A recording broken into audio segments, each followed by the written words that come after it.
Let's see. What I'd like to do is introduce this mantra that we're going to recite sometime during Venerable Sangye Kadro's time, and we might do it again before Venerable Chodron, and it helps us calm ourselves.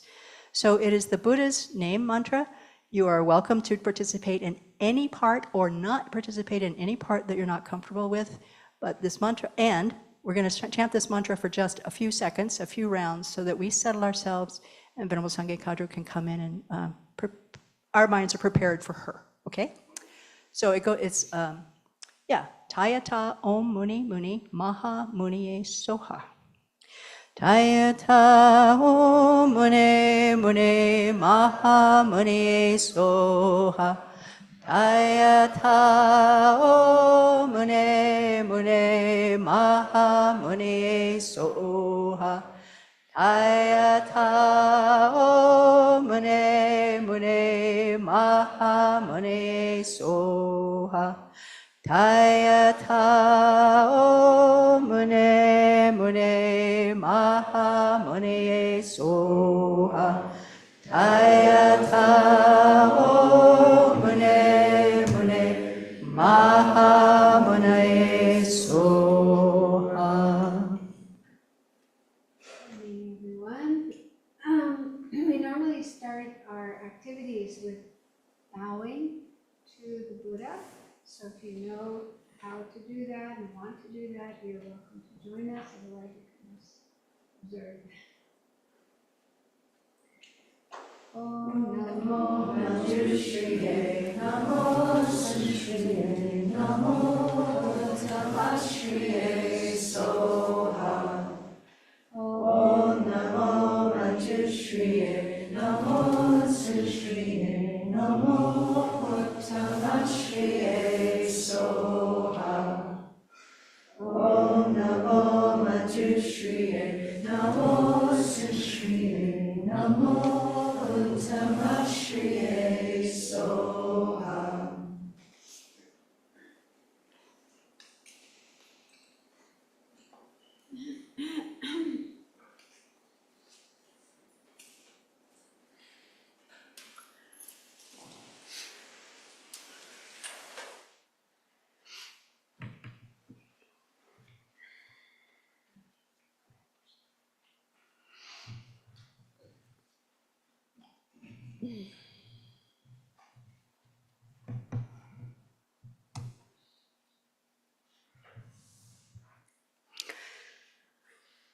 So, good morning, everyone. Welcome. I guess some of you are here for the first time. Is that correct? Some first timers? No? Okay, a few. So this first activity we're going to do today is meditation, guided meditation. And we'll start with some prayers, which they'll be on the screen. You can join in the prayers or not, as you wish. But they are just to help us get into a more conducive, constructive state of mind before we begin the meditation. And then we'll start with a relaxation, just to be able to settle ourselves down in our body and mind. And we'll do some meditation on the breath. It's a simple practice. Well, not really simple. It's hard. Hard to keep our mind focused even on a simple object like the breath. But anyway, that too is really helpful for calming down, settling down. And that will be for about 10 minutes. And then we'll do a guided reflective meditation, reflecting on some topic related to the main subject that we're going through right now in these Sharing the Dharma days, which is how to work with anger. And so we'll do a reflection on that, which will be another 10 or 15 minutes. Then we'll have a break, and Venerable Chodron will come at 11. So we'll start with the prayers. Again, if you are not familiar with the Buddhist prayers and you don't want to join, that's completely fine. Again, they're just to help us settle our mind and get into a good state of mind before we begin the practice and the other activities of the day. Who's leading?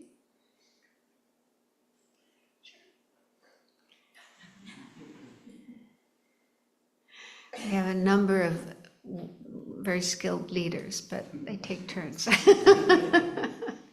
I take refuge until I have awakened in the Buddha, the Dharma, and the Sangha. By the merit I create by listening to the Dharma, I will attain Buddhahood in order to benefit all sentient beings. I take refuge until I have awakened in the Buddha, the Dharma, and the Sangha.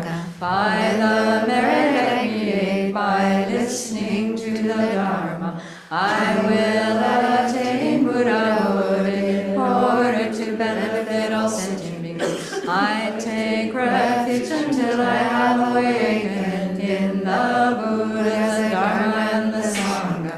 By the merit I create by listening to the Dharma, I will attain Buddhahood in order to benefit all sentient beings. May all sentient beings Have happiness and its causes. May all sentient beings be free of suffering and its causes. May all sentient beings not be separated from sorrowless bliss. May all sentient beings abide in equanimity, free of bias, attachment, and anger. Taya tao mune mune maha mune soha. Taya tao mune mune maha mune soha. Taya tao mune mune maha mune soha. Taya tao mune mune maha mune soha. Taya tao mune mune maha mune soha. Taya tao mune mune maha mune soha. Taya tao mune mune maha mune soha.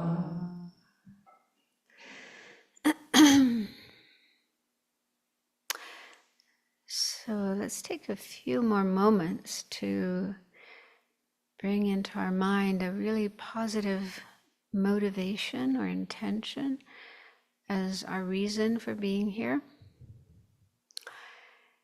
So when the Buddha taught, his motivation was to benefit all living beings. So he had incredible compassion and love for all living beings throughout space, not excluding anyone, even non-human beings. He wanted to help every living being. And that was his reason for teaching what he had realized in his practice of meditation. And I think that inspires a lot of people, attracts a lot of people to Buddhism, this vast, unlimited compassion, as we just recited in the prayer, wishing all beings to be happy and to be free of suffering. So see if you can bring that feeling into your mind, into your heart. Start to feel how wonderful it would be if everyone, every being, could be free of the suffering, because nobody wants suffering. Nobody wants to suffer. Everyone wants to be peaceful and happy. Try to feel how wonderful that would be if that could come about.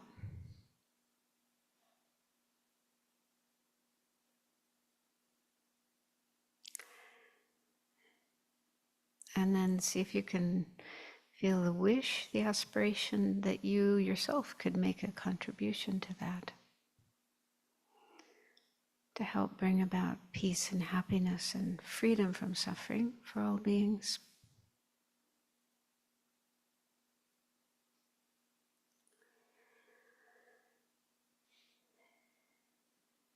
And then feel the wish that you can learn something here today that will help you make such a contribution.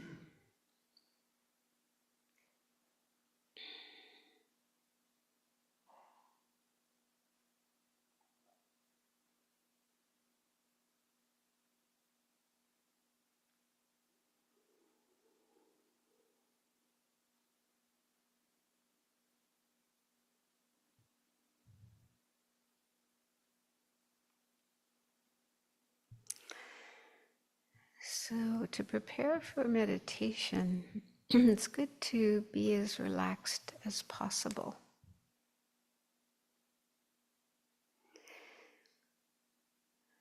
Just check to see if there's any tension anywhere in your body, maybe in your head, or your neck, or back, shoulders.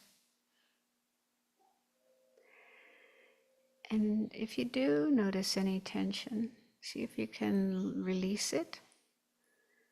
Sometimes just focusing your mind at that place and saying to yourself, relax, can let go of the tension.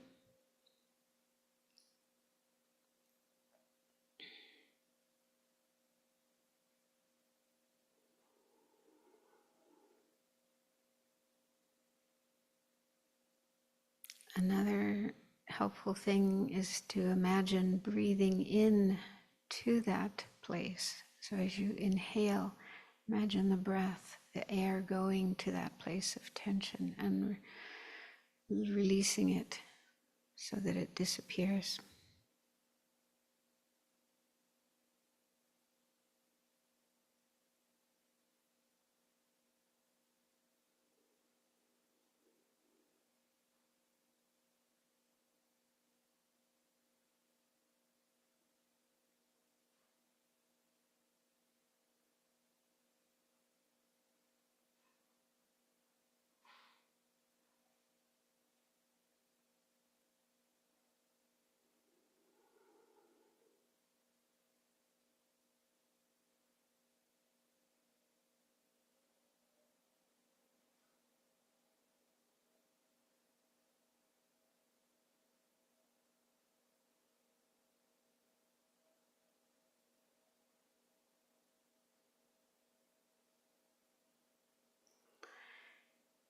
And now focus your attention, your awareness on your breathing.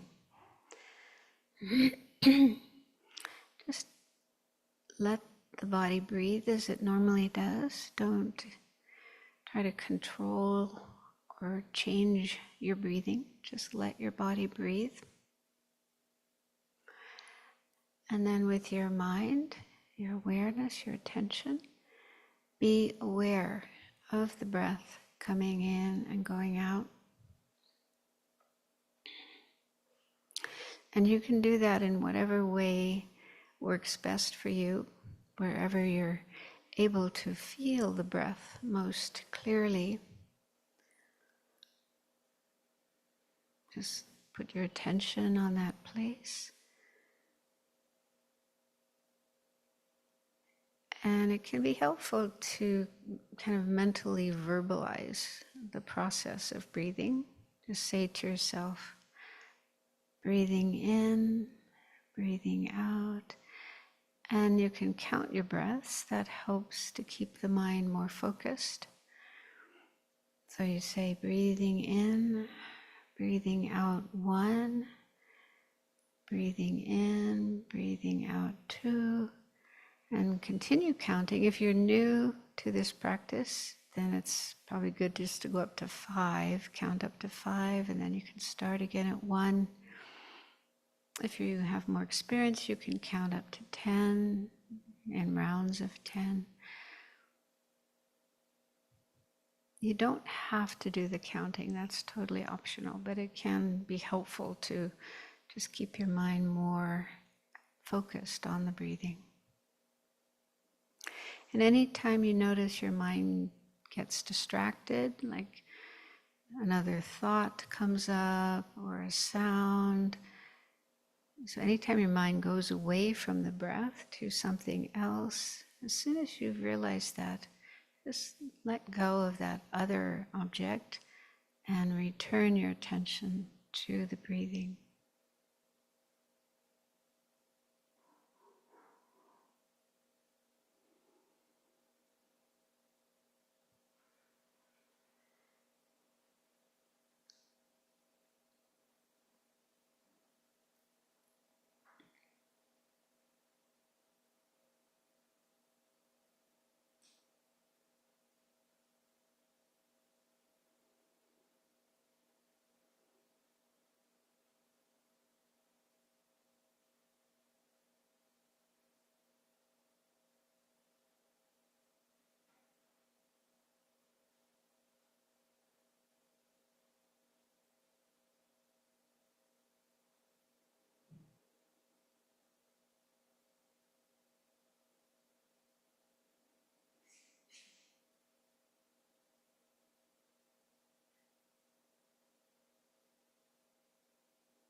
So now for the reflective or contemplative part of the meditation. In these Sharing the Dharma Days events, we're exploring anger and how to deal with it so that it doesn't cause so much damage and suffering to ourselves and others. And one of the things that drives our anger is our sense of self, our I, me, the ego. And Buddhism asks us to question our sense of self.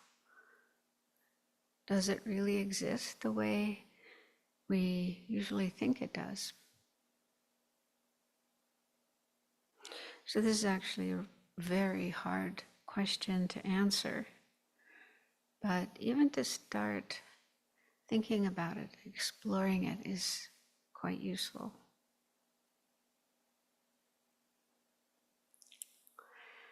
So bring to mind a recent experience that you had where you felt angry towards another person.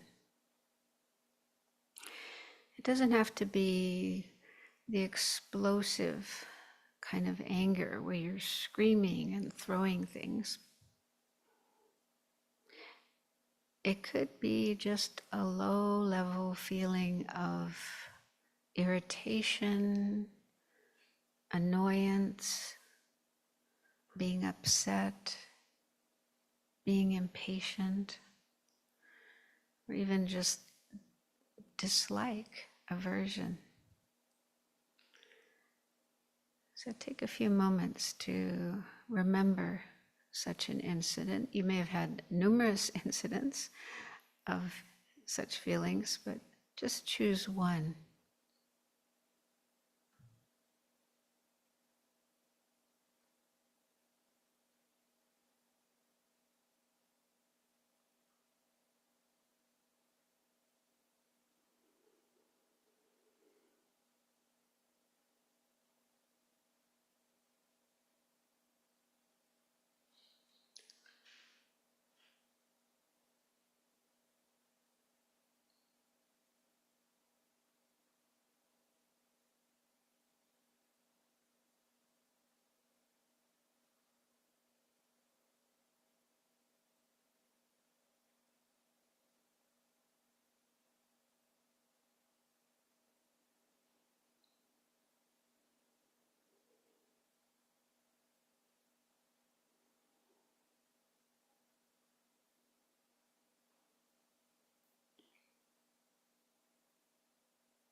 So when we have such feelings, we're usually focused on the other person, what they're doing, what they're saying, or what they're not doing that they should be doing. And we're also focused on the thoughts we have in our mind about them, the stories our mind is telling about them. We don't usually focus on our sense of self, the sense of the I that is feeling angry and telling these stories. So see if you can do that now. Try to really remember that incident as clearly as you can. And see if you can get a look at the I that is feeling angry. The sense of I that's kind of behind or beneath the angry feelings, the angry thoughts. See if you can get a glimpse of that.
And if it's difficult to do this with that angry incident, the incident of being angry because that's past, you may not be able to remember it that clearly. You could also do it with the sense of I that you have right now. The sense of I that is sitting here in this room with all these other people around, trying to meditate. So see if you can catch a glimpse of this I that is sitting here and trying to meditate.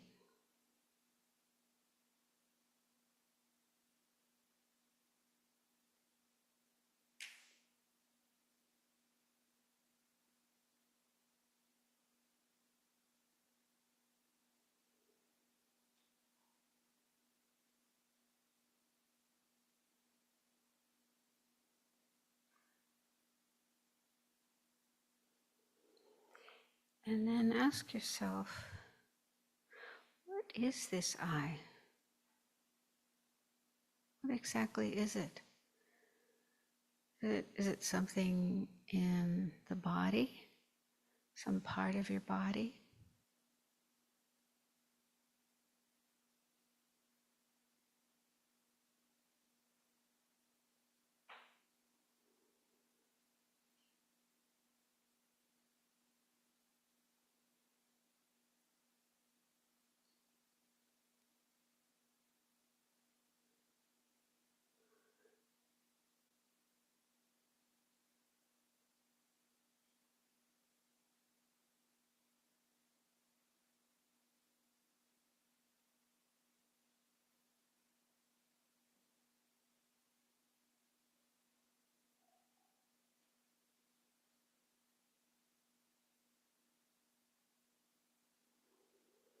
So when you think about your body, what your body's actually made of, different organs, bones, muscles, cells, atoms, and so on. Can you point to any of those body parts and say, oh, that's me, that's the I?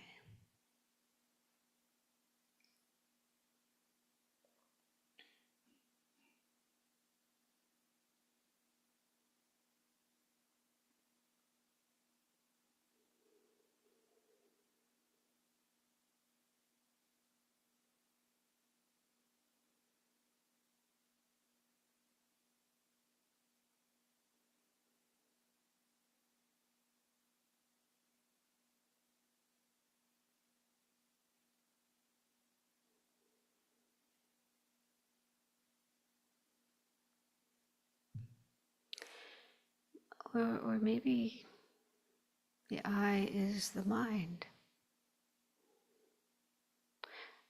But the mind also has parts.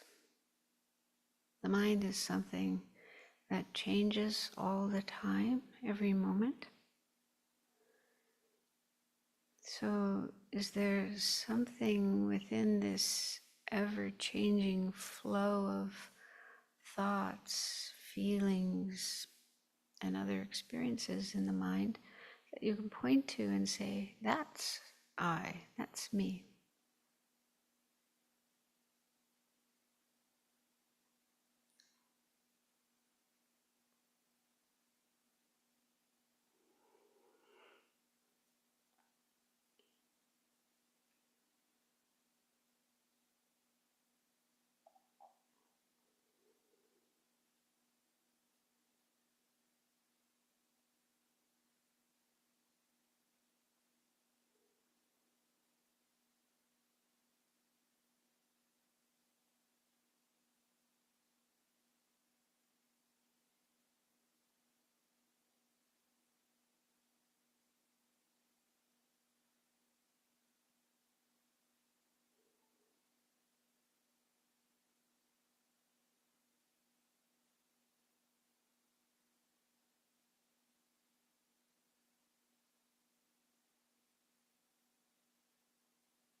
So if you feel stumped by these questions, can't find something you can point to as being your I, don't worry.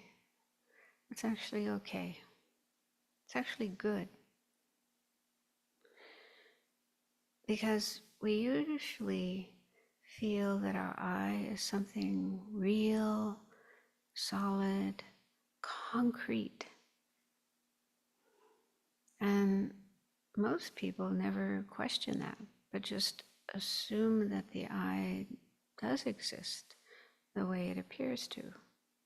Real, solid, like concrete. But maybe that's not true.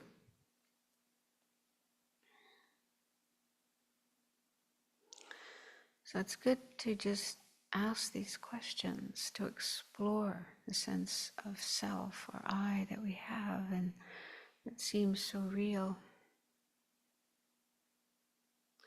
So I'd like to read something from the book that we're going through, Working with Anger by Venerable Chodron. According to Buddhism, we do not have a fixed, solid personality. What we label I is related to our body and mind, both of which are constantly in a state of change.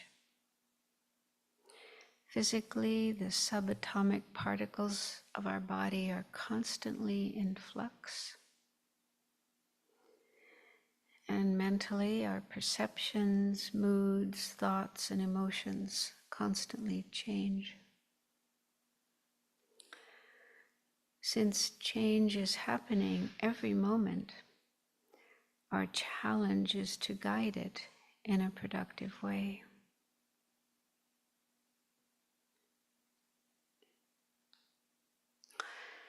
So if we can understand this, how our body and mind are constantly changing, how there's nothing permanent and fixed within us, this can be very helpful in dealing with an emotion like anger. Because it means our anger isn't something permanent, like a permanent fixture in our mind and our personality, but rather something that comes and goes. And it's the same with our I, our ego. It's also not permanent and fixed. We can see that for ourselves. Sometimes we feel depressed, dark. Other times we feel joyful and light. Sometimes we feel anxious and confused. Other times clear and confident. Sometimes we're angry. At other times we're loving and caring.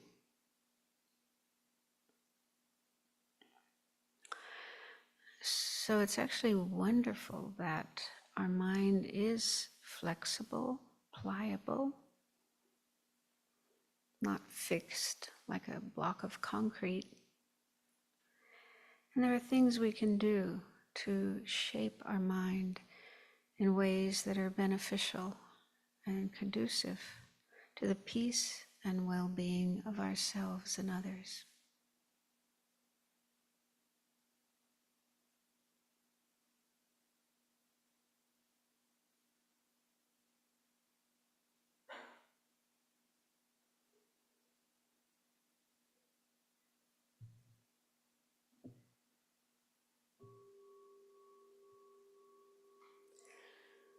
Let's just mentally dedicate what we've done so far. The prayer is the meditation.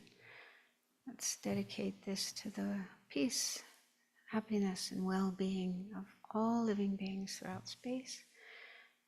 May it help them transform themselves and quickly reach the state of awakening.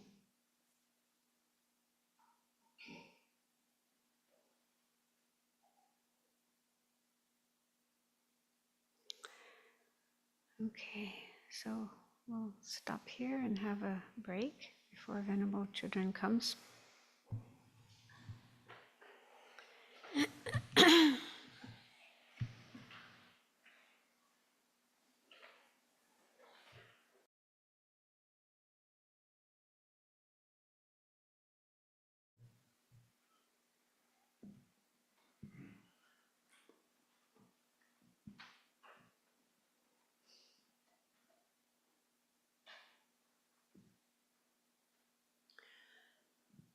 So as we take this break, as I mentioned earlier, we don't have to keep strict silence, but it's very helpful, conducive to really allow the state of calm that we may have come to guide our interactions in the next 15 minutes.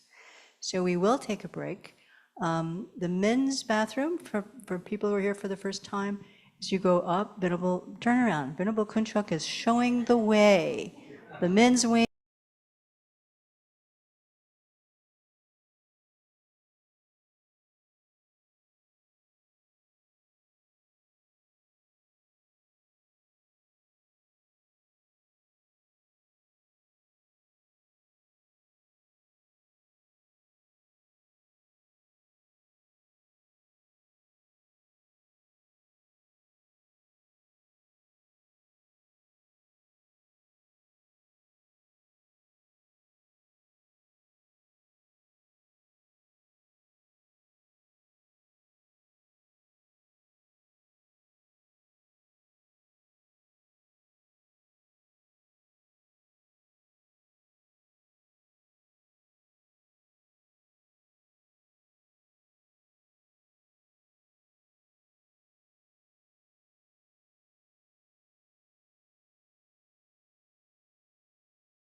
Mune mune maha mune soha. Tayata om mune mune maha mune soha. Tayata om mune mune maha mune soha. Tayata om mune mune maha mune soha. Tayata om mune mune maha mune soha. Tayata om mune mune maha mune soha. Tayata om mune mune maha mune soha. Tayata om mune mune maha mune soha.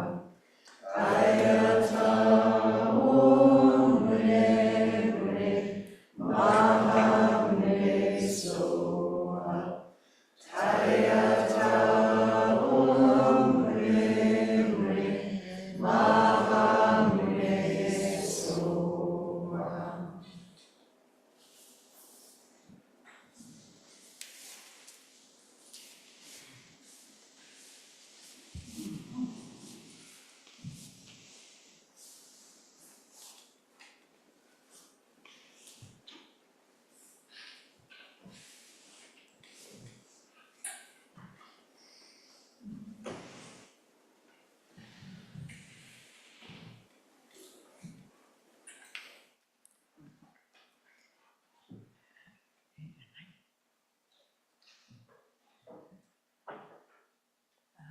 Okay, welcome everybody.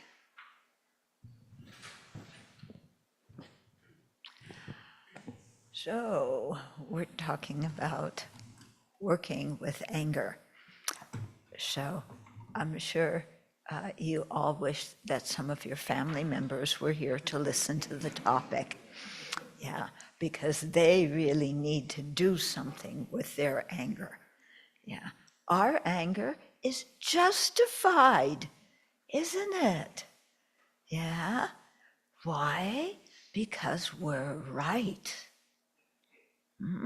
So situations are very easy to solve. Yeah, when I'm angry, I'm right, you're wrong, you change. Very simple. The problem is they say the same thing to us. And then we disagree because, of course, we're right and they're wrong. And it just keeps going endlessly, doesn't it? Yeah. So this happens on a national level, on a personal level, on a group level. Our world, our minds are full of anger. And when I say the word anger, I'm using it as a general catch-all word that includes things as mild as irritation and annoyance, up through rage and extremism and spite and holding grudges and rebelliousness and the whole 9 yards. We have lots of words in English for different kinds of anger, don't we? So, and we have lots of anger in ourselves, and I think lots of anger as a country. Don't you think? Yeah? I mean, that seems to be the prevalent motion now when people are so polarized. Yeah? So, we tend to think that the problem is always external. It's some objective situation out there, that and we're just responding in an appropriate way by getting angry. Okay, so those kind of assumptions, those ways of viewing our anger, just, perpetuate more and more anger. Yeah, and they also make it so that we never question what's going on inside. Because as long as the problem is out there and it's what somebody else is doing or somebody else thinking or somebody else saying, yeah, as long as the problem's out there, then there's not much we can do except throw temper tantrums or beat them up or toss a few bombs, kill some people, starve some people, look what's going on in the world, But what the Buddha said, and if we really check up in our own experience, anger starts in here. And the cause of anger is the seed of anger that we have here. Yeah. And that anger is rooted in our own ignorance. We don't understand how we exist. We don't understand how things exist. And so we have this idea of a big, strong self whose happiness is very important. So we get attached to what makes us happy, and it's always out there too. And then whatever interferes with our happiness, something out there, then we're angry and we want to attack it or get away from it. Yeah, this is kind of the story of our lives, isn't it? And we have to really take some time and look inside and see how these assumptions, lead us to misinterpret things and make the seed of anger, ripen into a full-grown plant, and then we have the repercussions of that, okay? So I want to read a little bit from the text, because Venerable Thubten Chodron, I think, started the text, and I did some more. So for us to really look at the anger inside us, because that's the only anger we can do anything about. Yeah. And as long as it's somebody else's fault, then we make ourselves into victims. Okay, so the place where we stopped last time, yeah, if for those who are following in the book, doesn't look like many of you have it, but it's available downstairs. We're on page 22. So anger is also inaccurate in its assessment of reality, in that it does not perceive a situation in a balanced way, but views it through the distorted filter of me, I, my, and mine. Okay, so we think the problem is there, but what's the filter we're seeing it through? Some teeny periscope. The periscopes they used to show in cartoons when you were little. And you saw this little opening. And that little opening is me, I, my, and mine. So we see every situation through that filter, that tiny, there's a whole world out there. But we look at it this way, through how it affects me. Yeah? And that, of course, we think is the most important thing and the correct thing and so on. Yeah. So we're not really seeing the whole situation. Yeah. Okay. Although we think the way a situation appears to us is how it really exists out there objectively when we're angry, we are in fact viewing it through the filter of our self-centeredness. Aren't we? Yeah, through me, I, my, and mine. For example, if the manager criticizes my colleague, I may not get angry. In fact, I may even console my colleague by saying, don't take what the boss said personally. It's not a big thing. He's under a lot of pressure and is just venting. It doesn't have anything to do with you, and he'll be different tomorrow. That's what we would say to our friend if our friend got, if the boss screamed at our friend. Okay.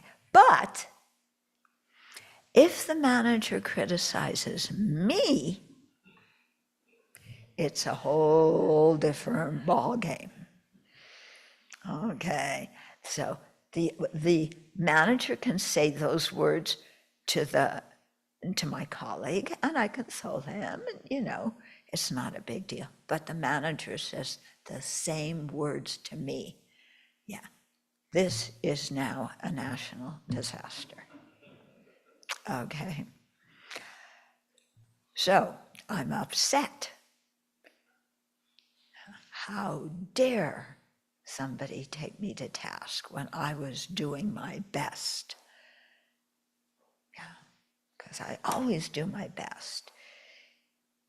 Sometimes it takes me a while to do it, and I don't do it in time. And sometimes I'm hurried and I don't do such a good job, but in the end, what I do is the best, right? Okay, so if the manager criticizes me, I will likely be upset. The situation appears extremely serious to me. I dismiss anything my friends might say and dig myself more deeply into a hostile hole. Yeah. Actually, no difference exists in the words the manager said to my colleague and the words that they said to me. Why then am I upset when the manager looks at me while speaking, but not when they look at my colleague and say those words? Because it's me. And as much as I don't like to admit it, I feel that what happens to me is much more important than what happens to anybody else. Do you have some of those same feelings? You can admit it. We're in friends. We're all alike. We're with friends. You can admit these things. We don't have to pretend to be the most magnanimous person in the world. Yeah. Due to this ingrained self-centered view, anything that happens in relation to me seems incredibly important. Not just seems, is incredibly important. I spend my time thinking about my problems, not anybody else's, unless I'm attached to that person and it affects me. Okay, people could be starving in the world. My neighbor could be undergoing a horrible divorce, and another colleague could be diagnosed with cancer. Russia could be bombing Ukraine, and the Gazans may be starving, but none of that is really important. What is most important is what just happened to me, right?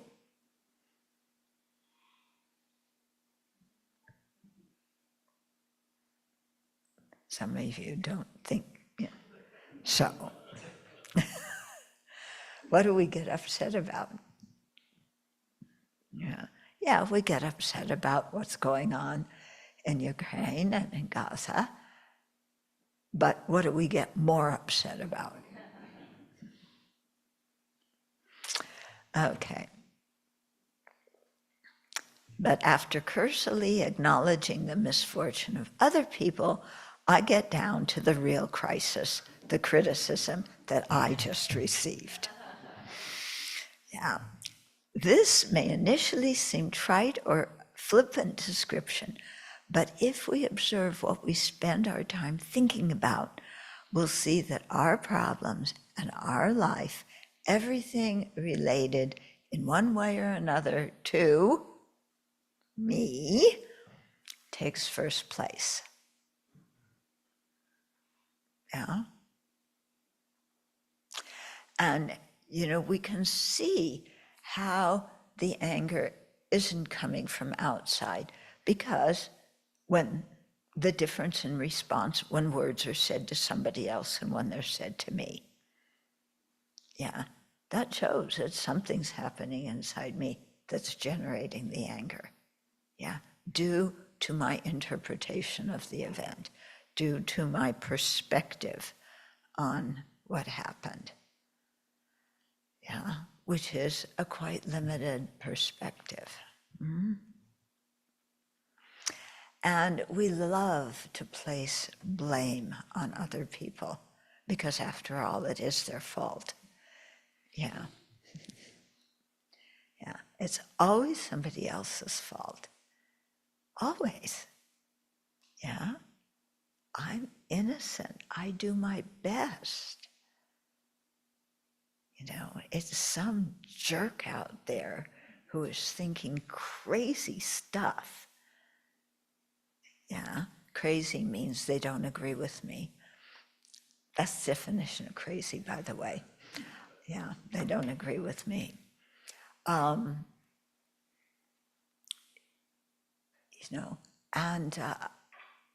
all these people should just change. And I'm gonna make them change. Okay, can we make anybody change? No, the only person we can possibly make change is this one. Okay, we can influence people in a positive direction.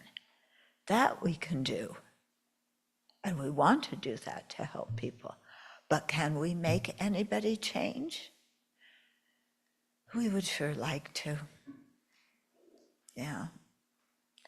So we give them lots of advice, because we can't change them, but we can give them advice on how to change themselves, right?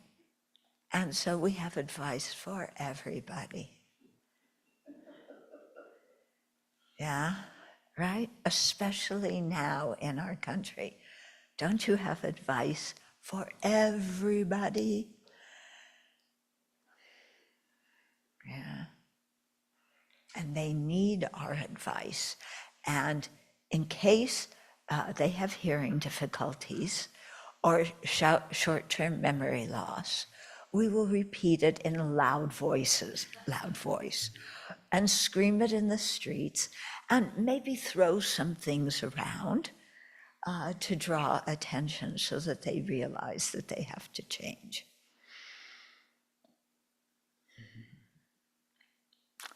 Yeah. Dear Donnie just, he wants to assign, I think it's 2,000 California National Guard to the streets of Los Angeles. Yeah. That's going to really help people calm down, isn't it? Yeah. The people were demonstrating against ICE. And of course, in this country, we have the freedom to demonstrate peacefully. Yeah. But then everything gets worked up, And I remember this well from the Vietnam War days, when I participated in protests. Yeah. And it's so vivid to me one time at UCLA, the protesters here, the cops here, that's what we called them when we were polite. We had some other names for them. Okay, yeah, police, we never called them. Cops was as good as we got, yeah. So we're protesting, and the police are lined up there with their riot gear. and the guy next to me picked up a brick or a stone and threw it. Okay, before that, it had been peaceful. As soon as he threw that, I said, you know, in my mind, this is not going to help. Now our minds become exactly like the minds of the people that we're demonstrating against. Yeah. So who am I demonstrating against if my mind becomes exactly like their mind? Okay. So it's like, no, violence of any sort is not appropriate. Okay. But then when you're talking about social issues, many people say, we've got to be angry. Yeah, because if we aren't angry, it just means we're complacent and we let it all happen. As if there's nothing else, either anger or complacency. There's no other possible response. Yeah. So I want to keep reading a little bit, but we'll get into that. Okay. The next section in the book is called, Is Anger Beneficial? Yeah, what do you think? Yeah, let's hear it for anger. Yeah, when you go to football games and sports events, your anger comes out, doesn't it? You know, that team scored again, and it's not my team. Why didn't somebody block that? You know, all of a sudden, where that ball goes is the most important thing in the universe. Yeah. And you vent your anger. And then if your team loses, you know, how many brawls happen after sports competitions? Yeah. Yeah, I went to USC my first 2 years of college. And this was at the same time that OJ played, what was his position? Running back. What? Lineback? Running back. Yeah.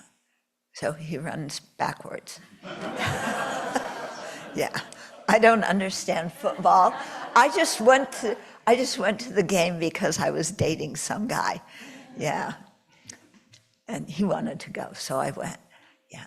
So, you know, there's OJ, our star running back. Yeah. What is the USC, you know, side screaming to him? And I heard this with my ears. Kill, kill, kill. That's what the crowd screamed to OJ, you know, to, you know, score against the other team, you know, demolish them. We're the best. Well, OJ got a few touchdowns, but he heard a lot of people scream kill, and that seemed to somehow maybe plant a seed in his mind. Yeah, that wasn't so useful. Yeah. Okay. Is anger beneficial?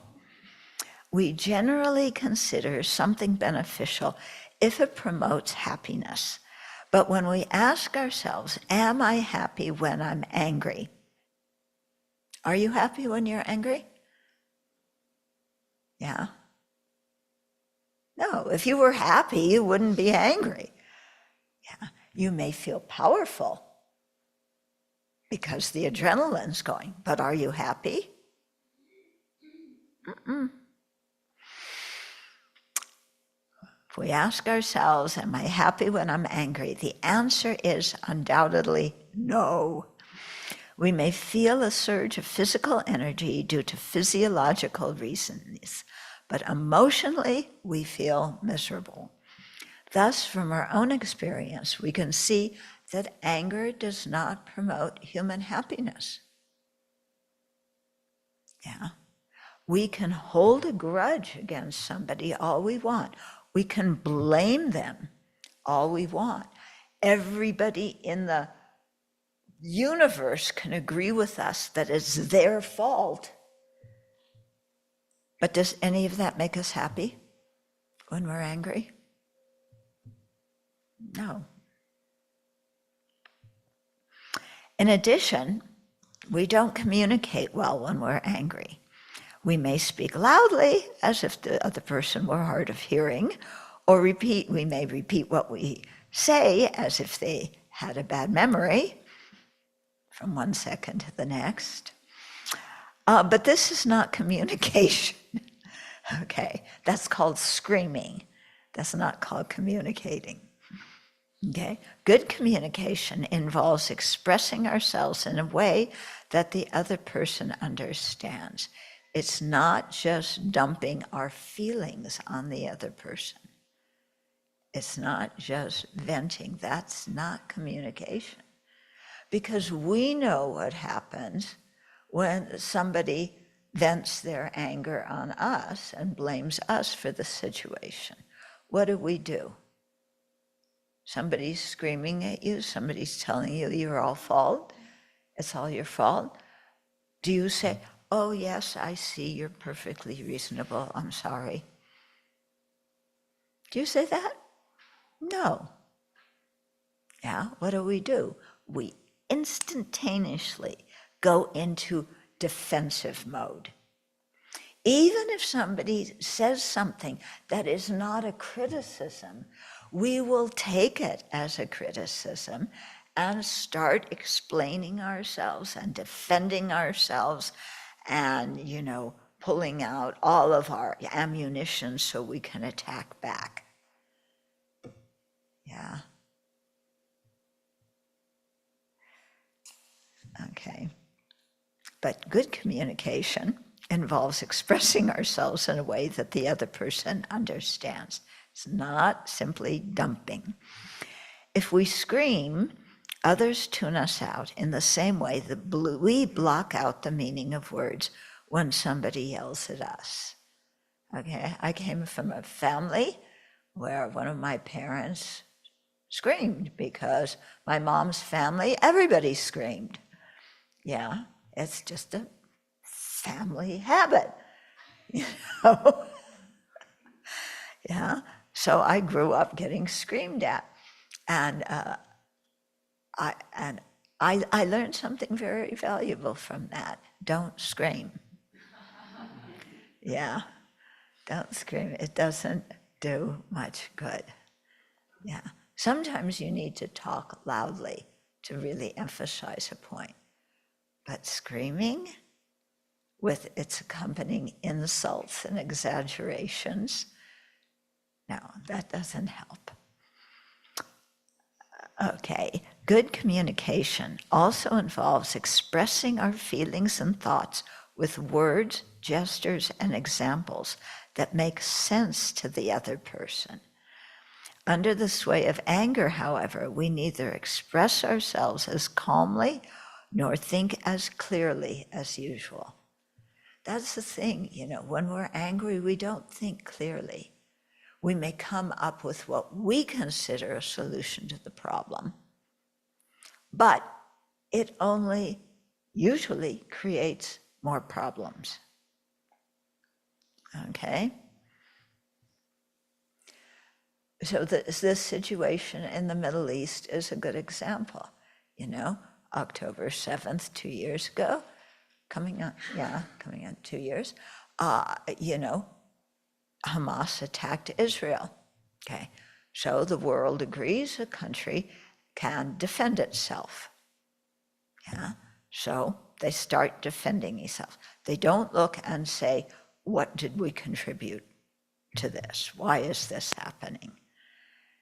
Instantly was those people are attacking us, trying to destroy us, and they've been doing it for a long time, ever since, our country was established. They've been lobbing rockets and getting their friends to do that. And so we're fed up. And the solution is to attack back and destroy them. Where are we now with that? Yeah. 55,000 estimated Palestinians dead. Yeah. Israeli soldiers dead. Hostages, a few alive, many dead. Yeah. It's not solving the problem, is it? Yeah. Is Hamas helping to solve the problem? Hamas is using its own people as human shields and then blaming Israel for the destruction while they remain very comfortable under the ground. Yeah, and everybody says, I'm right and the other side's wrong. Yeah, and nobody wants to listen to anybody else's grievance. I recently, one of my long-term friends that I know from India, she's Israeli, but she lives in Spain. She married a Spanish man and lives in Spain. But she goes to India every year, and she was telling me that at one retreat she was at, she started talking to another woman who was there, and they were both really, they both really understood each other because they were both feeling so disturbed by the war in the Middle East, so brokenhearted about the killing and the blaming and the anger and the vengeance on, and so they were really understanding each other, had a very good talk. And then they realized that one of them was Israeli and the other one was Palestinian.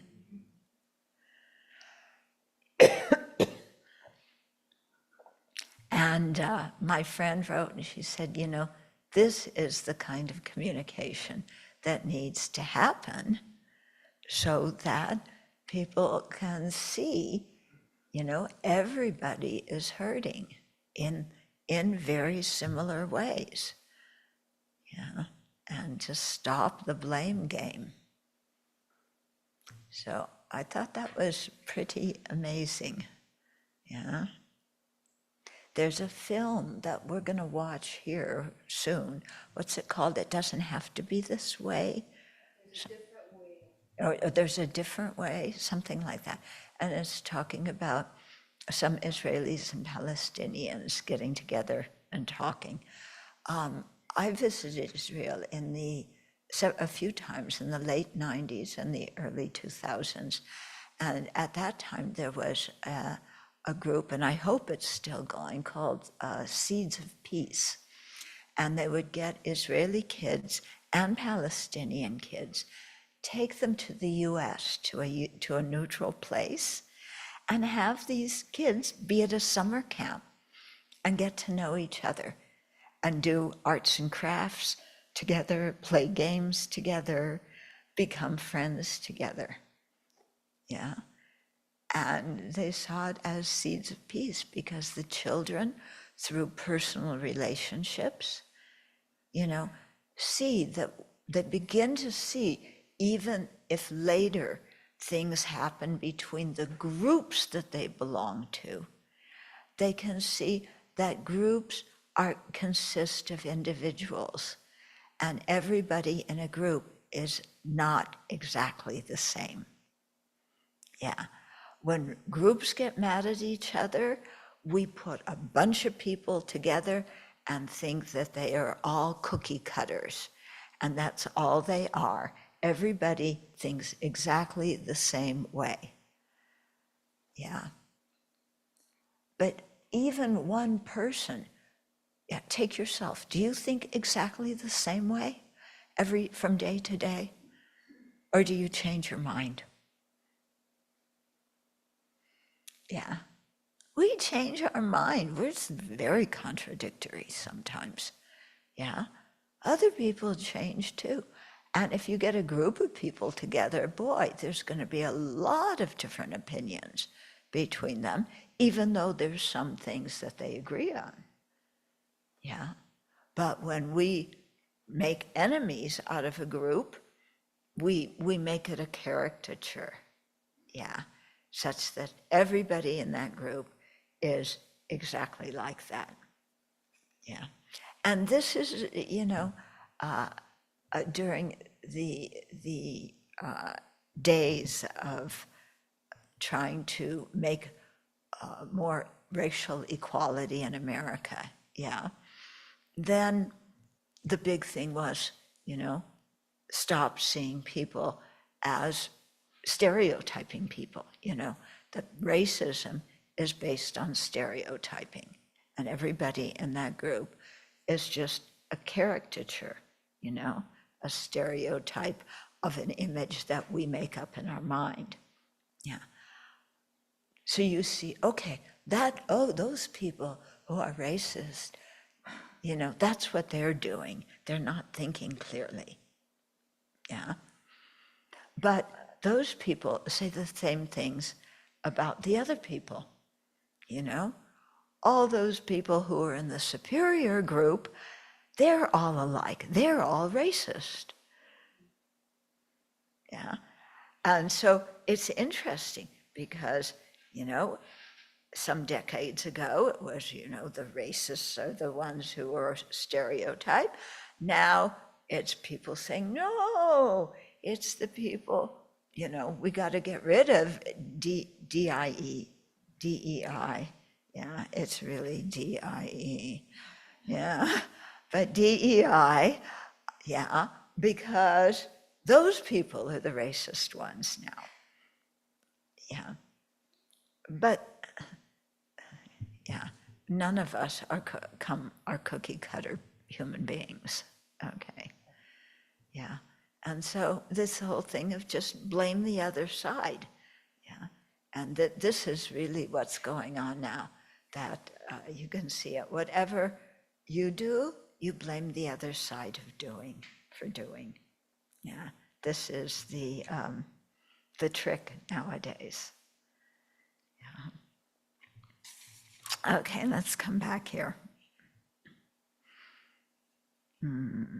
Okay. So under the sway of anger, however, we neither express ourselves as calmly nor think as clearly as usual. Under the influence of anger, we also say and do things that we later regret. Oh boy. Is that true or not true? Can you think of situations in your life where you were angry at somebody and just completely blah, yeah, said things, maybe even threw things or punched somebody? Yeah. And then later look and say, oh my God, what did I do? And who do we say the most awful things to? The people we care about the most. Don't we? Yeah, we would never say to strangers what we say to the people in our families that we care about. But they're just supposed to accept it because that's the way we are, and they love us.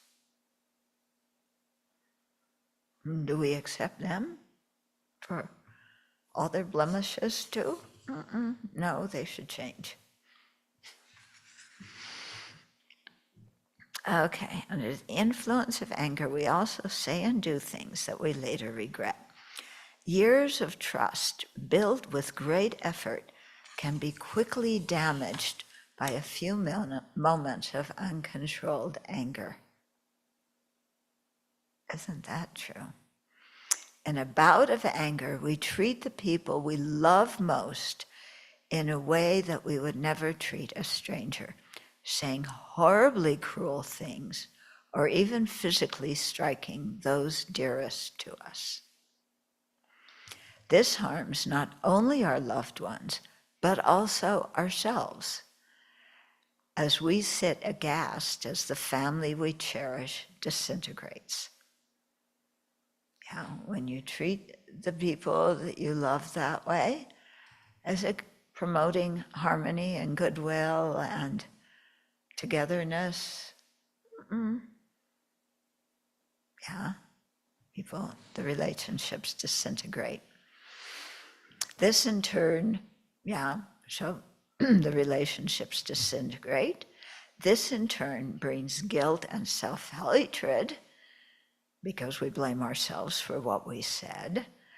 And that immobilizes ourselves and further harms our relationship and ourselves, because we're too sunk in feeling guilty and hating ourselves for saying and doing whatever we said or did. If we could tame our anger, such painful consequences could be avoided. Further, anger, so this is all under the section of, does anger create happiness? Further, anger can result in people shunning us. Here, thinking back to a situation in which we were angry can be helpful. When we step out of our shoes and look at ourselves from the other person's viewpoint, our words and actions appear differently. Wow.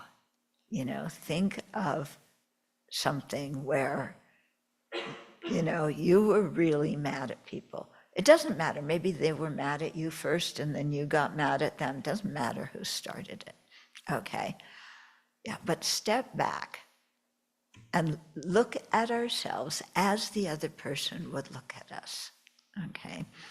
And then we could understand why the other person was hurt by what we said. Yeah. Because often we say things that really push people's buttons when they're angry. We do it quite deliberately. Yeah.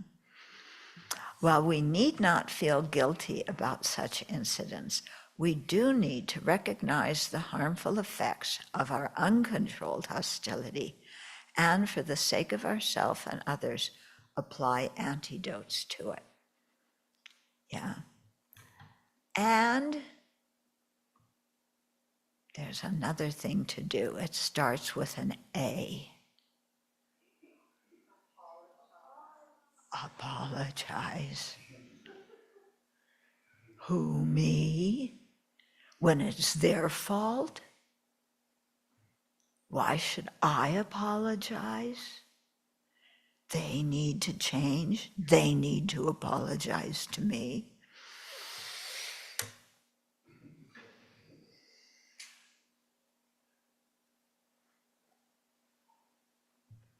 Yeah. We get really stuck in our pride and our arrogance, don't we? Yeah.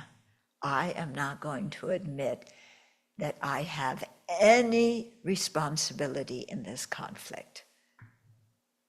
Yeah, because it really is somebody else's fault completely, 100%. So why should I apologize? I once told a story about Lama Zopa telling people to apologize. And I'm not going to tell it here because when I told it there, people got so mad at me.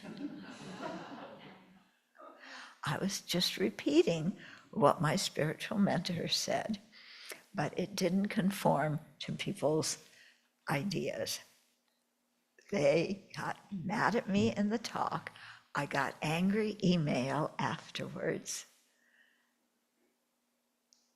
It's very interesting. Yeah, but I'm not going to make that mistake again. So you can just sit and dream about what it must be about. And if you're really nice to me and promise not to get angry, sometime in the future, I might tell you, but not now. Okay. So in addition, maintaining anger over a long time fosters resentment and bitterness within us. Yeah. Sometimes we meet old people who have stockpiled their grudges over many years, carrying hatred and disappointment with them wherever they go. Have you met older people like this? Yeah. Very bitter. It's really sad. None of us wants to grow old like that. But by not counteracting our anger now, we allow it to build, and then we become like that. Some people interpret Buddhist teachings on the disadvantages of anger to mean that we're not supposed to be angry, or we're bad and sinful if we get angry. Okay? So I've been accused of that too, many times, giving a talk about anger and the disadvantages, and then people coming up to me afterwards and saying, well, you said we shouldn't be angry, so blah, blah, blah, blah, blah, blah,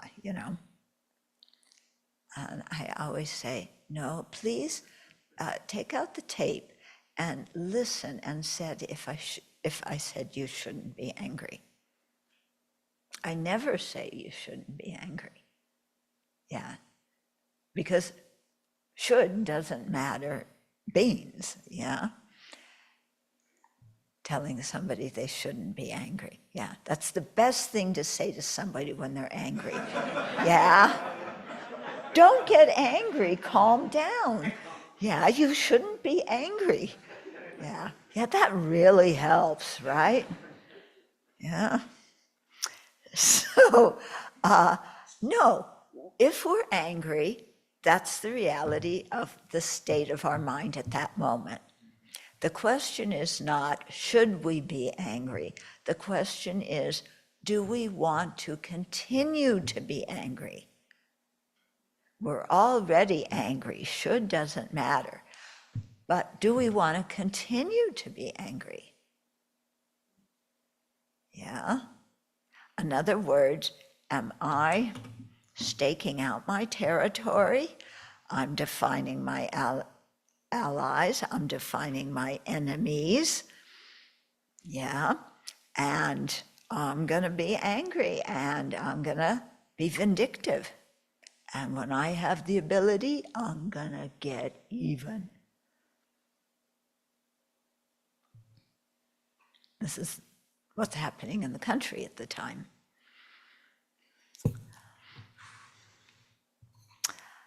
Okay, the Buddha never said we shouldn't get angry. And he never said we're bad and sinful if we get angry. Okay, no judgment is involved. When we're angry, the anger is just what it is at that moment.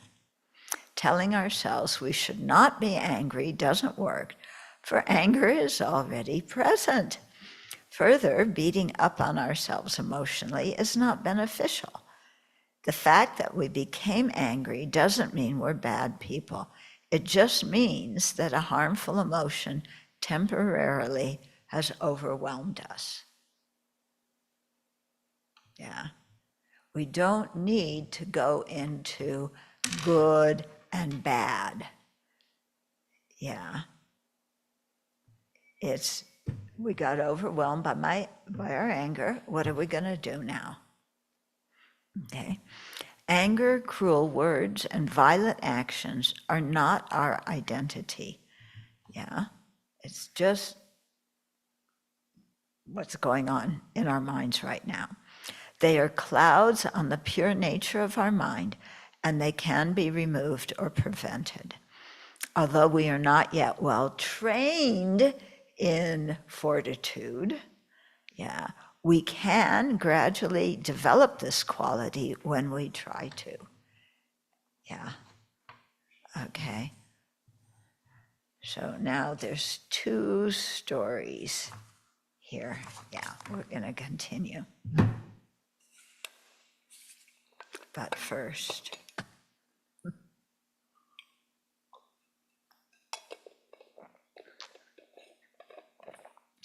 we can notice in our lives, this is a new section called 2 Stories. We can notice in our lives the adverse effects of behavior motivated by anger. The Dhammapada, one Buddhist text, says, avoid speaking harshly to others. Harsh speech promotes retaliation. Those hurt by your words may hurt you back. An ancient story aptly illustrates this. Yeah, I love these ancient stories. Sometimes the setting is so culturally different than ours, but still the point is well made. Okay, once there was a king who ruled a great kingdom in India. He enjoyed a happy life, except that his young son would often quarrel with the ministers, servants, and other family members.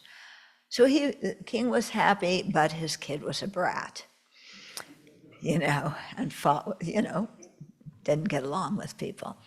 Everyone found the son's behavior unbearable, yet no one dared complain to the king. Oh, this sounds familiar, doesn't it? After some time, the king himself saw what was happening and sought help. He employed the best therapists, but they could not subdue the boy's behavior, nor could the local sports heroes, miracle workers, and entertainers. In fact, the child's behavior became more obnoxious.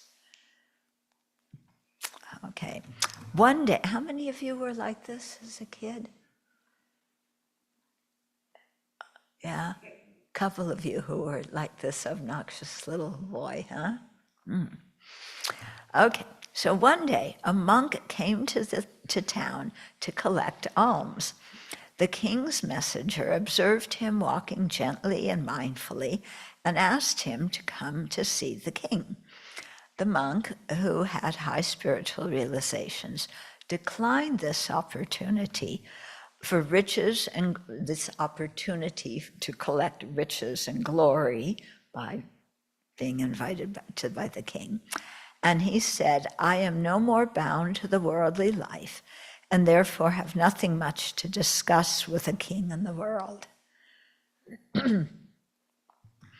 Hearing of the purity of the monk's mind, the king went to pay homage to him, and asked if he needed anything. The monk said that he simply wished to stay in the nearby forest, to which the king responded, that is my forest, that is my forest, so please live there, no problem. Okay, we will bring you food daily and will not disturb your meditation. I ask only that you allow me to bring my son to visit you. He is a big troublemaker, and I'm at a loss as to what to do with him. The monk nodded in consent. The next day, the king and his son arrived at the royal forest in a chariot. Yeah, you have to, that's the Rolls Royce of ancient times. The king returned to the palace while the monk and the boy walked in the forest. Suddenly, they came across a small neem tree, and the monk asked the prince to pluck a leaf and taste it. Okay, the boy did so and spit out the bitter leaf in disgust. Yeah, he bent over and forcefully grabbing the young tree by its trunk, pulled it out, smash it. It's the tree's fault that I ate something that was bitter. The monk said to him, my child, you knew that if this sapling were to continue, it would become a huge tree, which would be even more bitter in the future. For that reason, you plucked it out. In the same way, the ministers, royal officers, and palace residents now think this young prince is so bitter and angry. When he grows up, he will become even more vicious and cruel to us. Is this what you thought the monk would say? Or did you think the monk would just say, you knew that the neem leaves were bitter, why did you taste it? Or, something like that. He didn't. He made the analogy so that the little kid was that bitter leaf on a bitter tree that was going to grow up and become more bitter. Okay, so the monk continued saying to the boy, if you are not careful, they will pluck you from the kingship as soon as they can. Understanding the disturbance he was inflicting on others and its ramifications for himself, the prince decided that he must change his attitude and behavior. Although it required effort, he knew it was for the happiness of all, and as he changed, others ceased their negative reactions to him and came to love and respect him. It's a living happily ever after story. But, this young boy realized, my anger is going to bring adverse effects on me. Yeah, no wonder. In a more modern episode,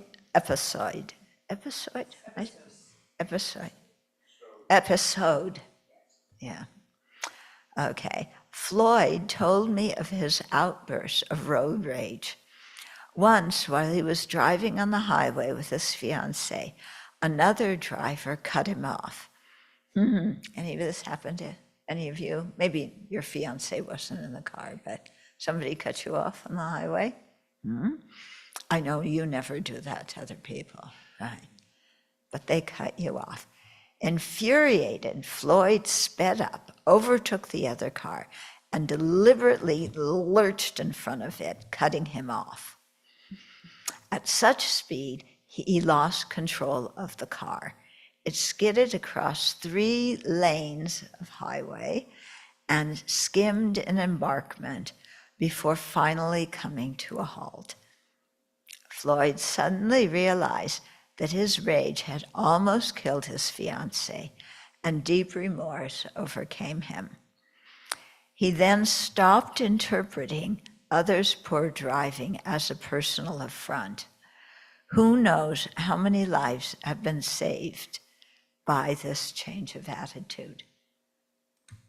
I mean, if he hadn't changed that attitude and always liked to retaliate to people who cut him off, somebody's going to get killed at some point. Yeah.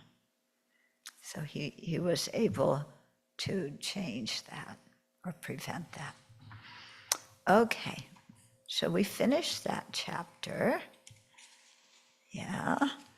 Any questions, comments?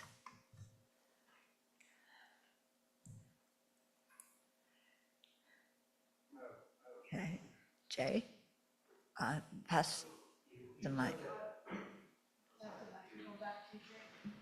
You spoke a good deal about the more obvious forms of anger, like rage. And I wonder about the really subtle ones. You used the term irritation. And it seems to me that anger can even transform into very subtle things like sadness. And I was just wondering if you could talk about that end of the spectrum and how you might root out and discover the subtle ways that you get angry. Yeah. Okay, let's first talk about sadness, okay? Some people, maybe their angry might lead them to be sad, because there's angry, and then, they become sad about their anger. I don't know. But anger isn't necessarily affiliated with sadness isn't necessarily affiliated with anger. yeah, we can have compassion for people and feel sad seeing that they're causing their own misery and inflicting misery on each other, but without being angry. Yeah. In terms of how to identify the subtler forms of anger, I think in some way it's the same way by identifying that you use to identify the grosser forms, but it's this, it's more subtle. Okay, so you might check in with your body. Yeah, maybe your stomach isn't as twisted, and your heart beating as fast, and the veins in your neck bulging as they do when you're really enraged.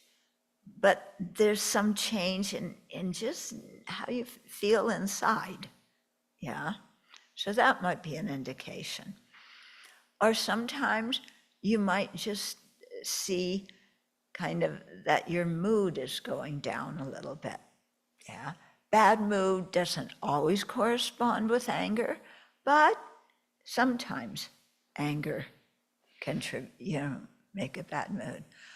And just also seeing our thoughts. If we're starting to just go into either the blame game of how it's somebody's fault, or what we want to say to them. Yeah. Yeah. When you're mad, do you often think of, ruminate and plan, yes, what you want to say to that person that is really going to let them know that what they did is unacceptable and they must stop on orders of the king, me. Okay. Anybody else do that? You plan, you go round and around, you think of exactly the words to say, that really can let somebody know that you're unhappy. So that can reveal to us, oh, why am I doing that? I'm angry. Okay. Mm-hmm.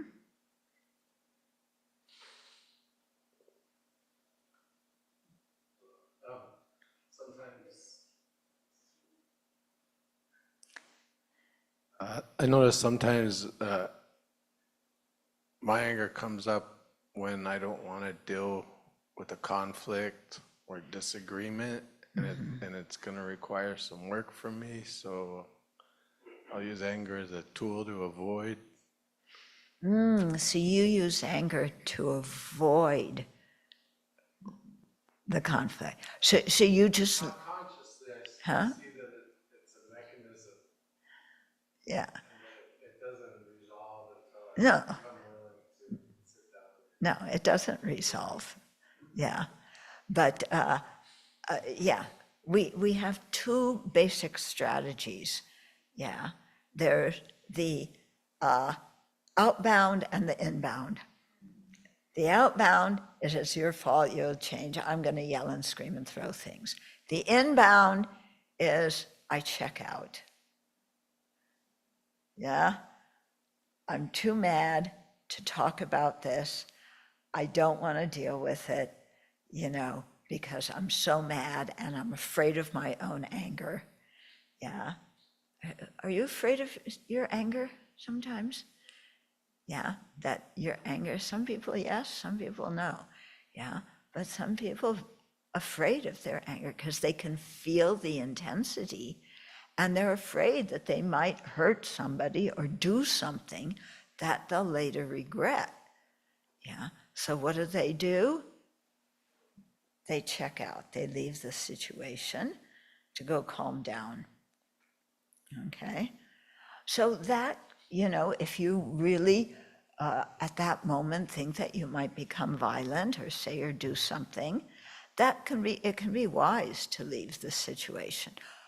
But before you leave the situation, yeah, don't just check out and vanish, because the other person's standing there and you're, already behind the hill.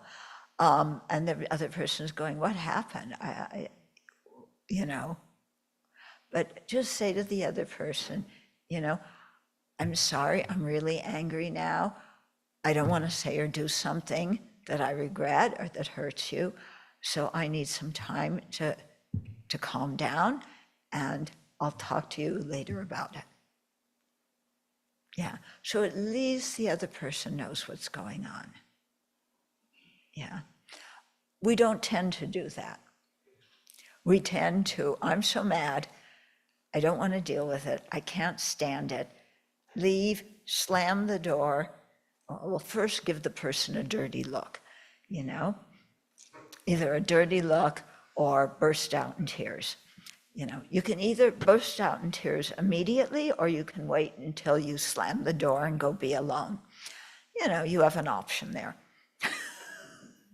Yeah? Okay, sometimes you don't burst out in tears, but you just get even more revved up, and so you go punch something, or you do what the experts a few decades recommended. You go out in the middle of a field and you scream. That really helps. Yeah. Or you have a punching bag and you punch, or you go jogging, yeah, or you go take a walk in the forest, whatever helps you calm down. But it is helpful to say to somebody else, acknowledge to yourself and to them, right now, I can't talk about this. I'm too angry. I will come back and discuss it. In other words, I'm not just going off, calming myself down and saying, screw you. Yeah, because the other person is upset, and that doesn't help them if we just walk out. Yeah, so communication is important, okay? But some people, the inbound, when okay, so you inbound, you slam the door, you say whatever you're gonna say, you go sit in your room, okay, dig yourself a nice big hole of self-pity, because the world doesn't understand you. Yeah, and you have a big pity party. I'm so angry. Why don't these people understand me? I don't mean any harm. Why are they talking like this to me? Oh, the whole world doesn't understand me. Ah. And we have a nice pity party. Yeah. Yeah. Pity parties are so wonderful, aren't they? Nobody disagrees with you. Now everybody agrees with you that the world is to blame because they don't understand and accept you. Yeah. So you can sit and have your pity party with its lead balloons, and this is too small of a thing of tissues. I need a big one when I have a pity party.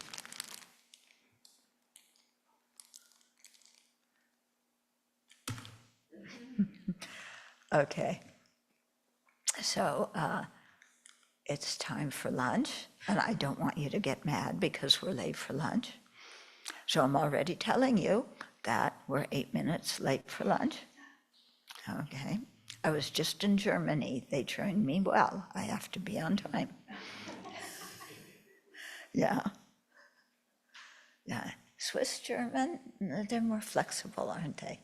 Yeah, but German, oh boy. So let's dedicate the merit.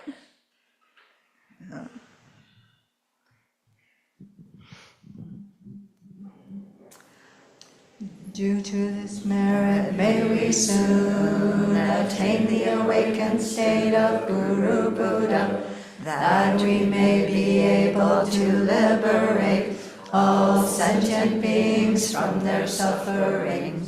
May the precious Bodhi mind, not yet born, arise and grow. May that born have no decline, but increase forevermore. Okay. Thank you, Venerable Chodron, and we'll stand as we invite Venerable to leave, and then Nicole is going to say a few words to us before we launch into lunch point.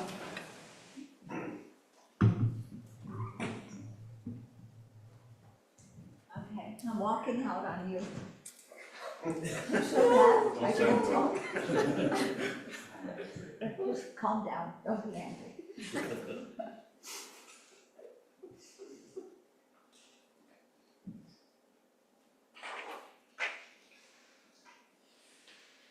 Good afternoon, everyone. Thank you for joining us today. These wonderful teachings. So as a lot of you know, the Abbey offers so many of these programs just to the public. Anybody can come and hear the Dharma and engage in discussion groups and all kinds of retreats and things. And they don't ask for anything in return for this. All of these programs are offered completely free of charge. They go through a lot of work, like getting the spaces like cleaned up and ready for all of us, and really pay attention to who is coming to these things as well. And like I've seen over time how material can be presented differently depending on like how new people are.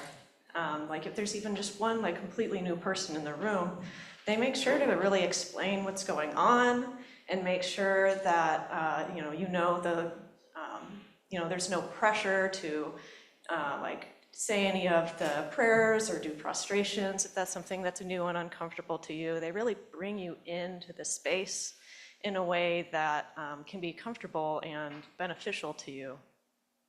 And all of this is maintained by people who come and just offer their own generosity, either through service, through financial contributions.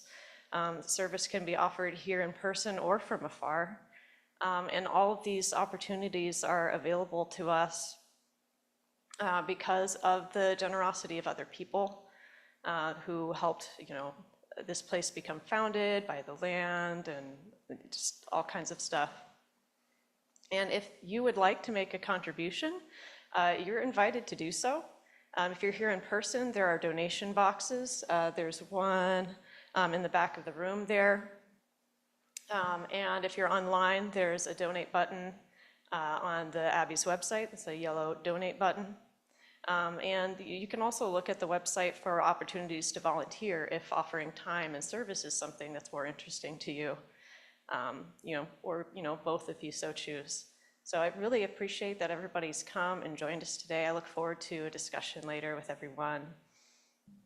And just, welcome and thank you for sharing the Dharma with us.